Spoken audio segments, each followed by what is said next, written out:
আপনার সাহিত্যিক জীবন অনেক অনেকটা পথ আর কি আপনি পেরিয়ে এলেন।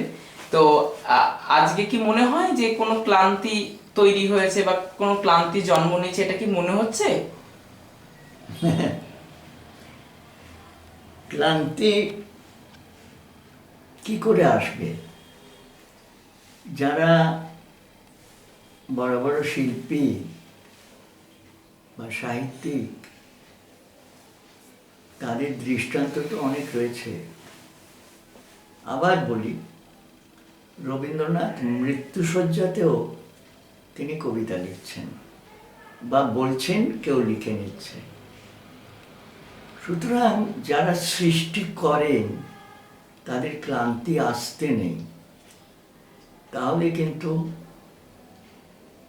সৃষ্টি করার ক্ষমতাটাই তো নষ্ট হয়ে গেল।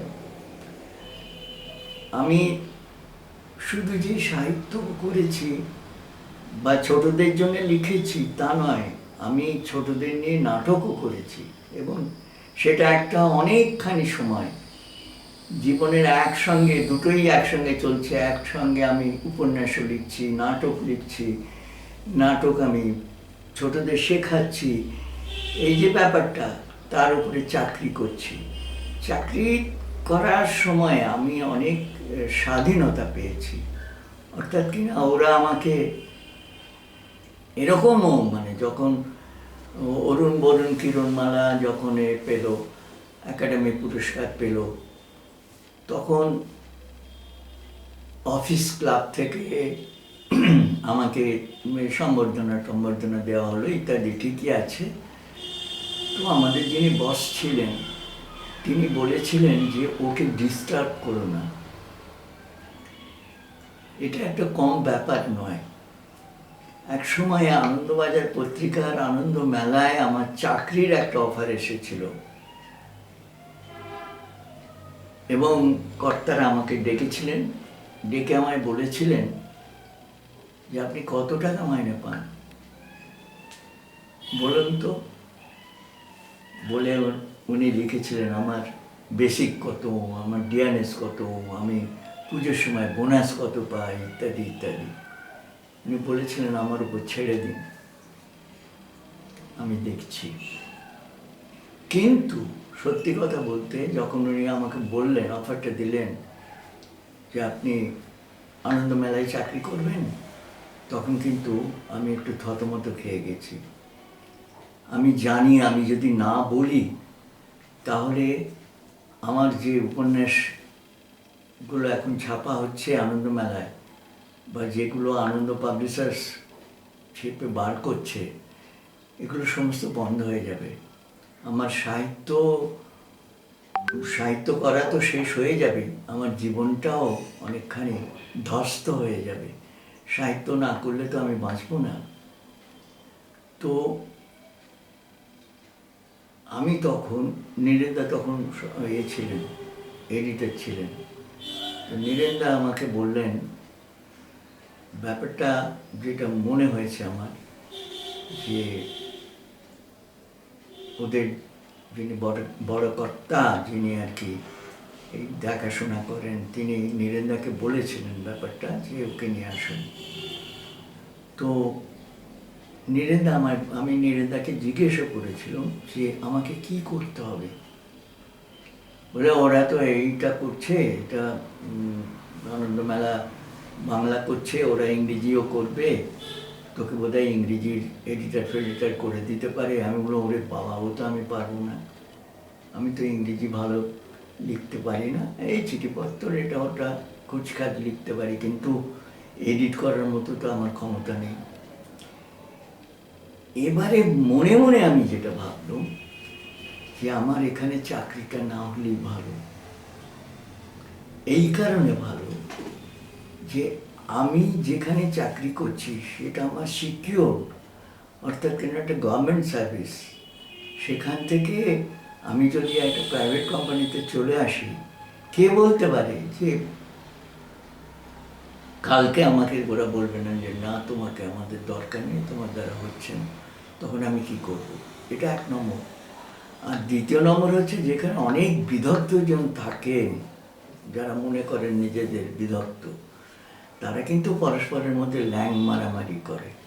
তো রে ওকে ফেলে দেবার চেষ্টা করছে, ও ওকে কাত করার চেষ্টা করছে, সেগুলো আমার দেখা ওখানে হয়েছে। বড় বড় লোকগুলোকে মানে কিভাবে মানে নামকরা মানুষগুলোকে ওরা হেনস্থা করেছে, সেটা আমার দেখা। এবং সেই কারণে আমার ওখানে চাকরি করার ইচ্ছে ছিল না, কিন্তু ভীষণ চাপ। আনন্দপাল বিশ্বাস থেকে বাদলবাবু বললেন যে আপনি যান, ওখানে গিয়ে বললেন। আমি বললাম যে আমার তো স্বাধীনতা থাকবে না। অফিসে আমায় যেভাবে আমাকে মানে সবাই ভালোবাসে, যেভাবে আমাকে খাতির যত্ন করে, যেভাবে আমাকে স্বাধীনতা দিয়েছে তারা, যে কাজের বাইরে ফাঁকে ফাঁকে ও যা করতে চায় ওকে করতে দিও, ওকে বাধা দিও না, সেটা তো এখানে হবে না, এক নম্বর। আর দ্বিতীয় নম্বর হচ্ছে আমি যাই টাকা পাই না কেন, এই স্বাধীনতার দামটা সেখানে অনেক বেশি।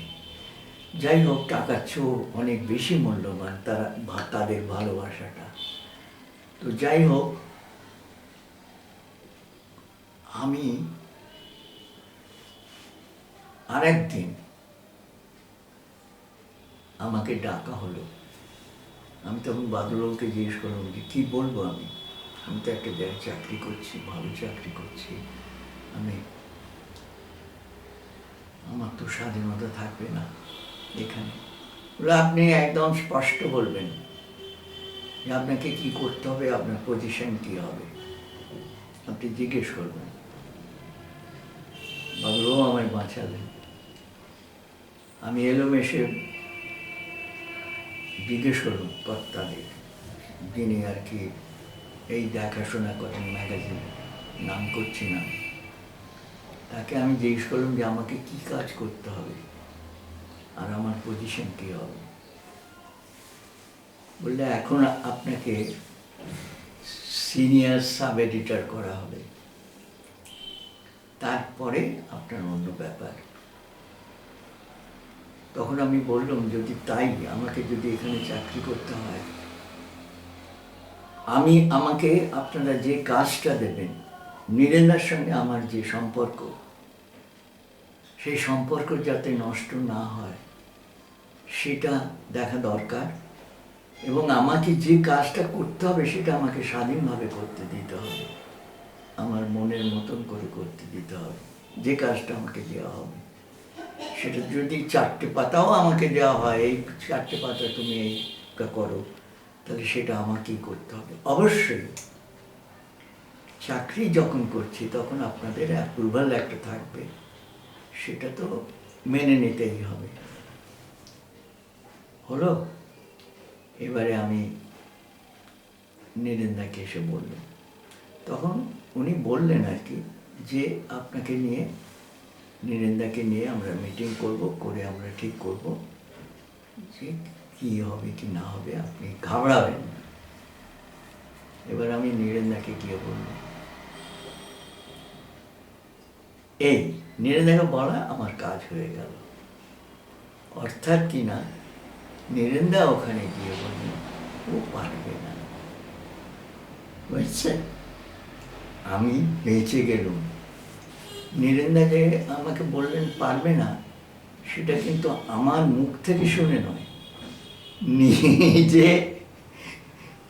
নিজে চিন্তা করেছেন যে এ যদি আসে তাহলে তো আমার স্বাধীনতা খানিকটা খর্ব হতে পারে, সুতরাং এ যাতে না আসে সেই জন্যই উনি বলেছিলেন। আমি বেঁচে গেলাম, তাহলে আমি খুব মুশকিলে পড়ে গেছিলাম। আমি জানি যে আমি ওখানে চাকরি করতে পারবো না, কারণ যারা রয়েছে তারা সব স্টলওয়ার্ডস, তারা আমাকে সব সময় মানে টেনে নামাবার চেষ্টা করবে এবং সব সময় আমাকে হোঁচট খেতে হবে। সুতরাং ওই ব্যাপারটার মধ্যে আমি গেলাম।